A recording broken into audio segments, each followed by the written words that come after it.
Here's my teaching point here. Sometimes we draw close to God, and it can become harder to understand what God is doing in our life.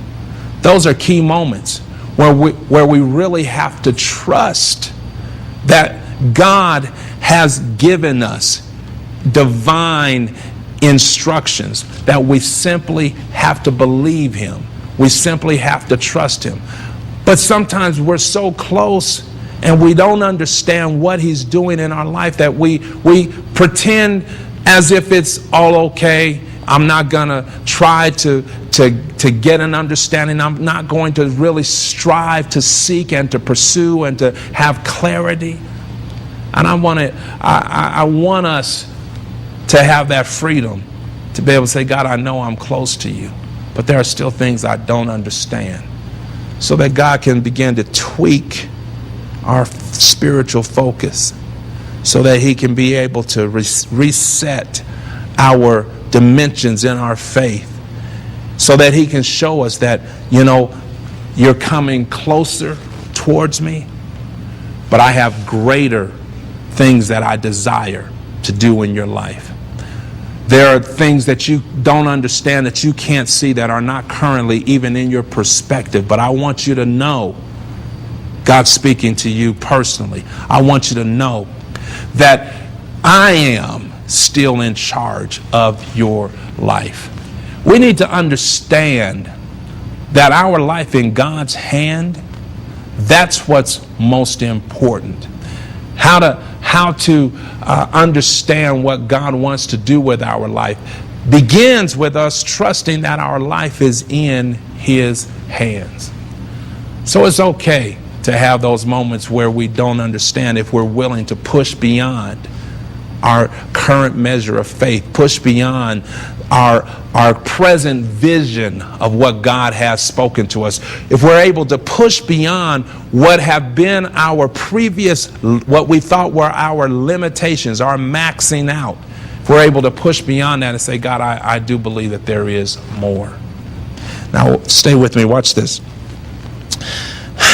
The dimensions of our relationship with God begin to broaden, begin to expand the moment that we recognize that there's something beyond our own understanding.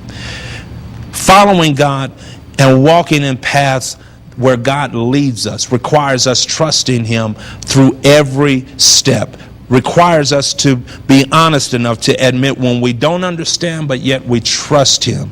Following God and obeying His word is not evidence of men being more spiritual.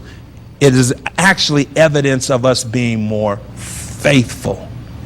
Faithfulness is our ability to go beyond the measure of what we can see, beyond the measure of what we can understand, but it takes us into a dimension where we are required to trust God even more.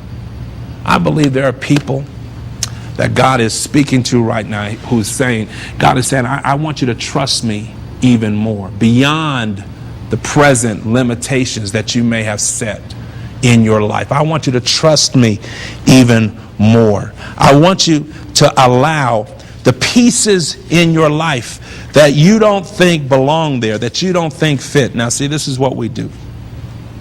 When we find pieces, that are in that life box, and I don't know, what am I supposed to do with this? Where does this go? I don't see the value or the purpose for this particular piece. Then we want to discard that. We want to get rid of it. And I hear God saying, no, you need to understand everything that's in that life box, it has a place. It has a purpose. The good and the bad. The ups and the downs, the moments of joy as well as the moments where we have to cry ourselves to sleep at night. Each one of these elements has a proper place in our life. It has a place where it fits. We simply need to find where it fits.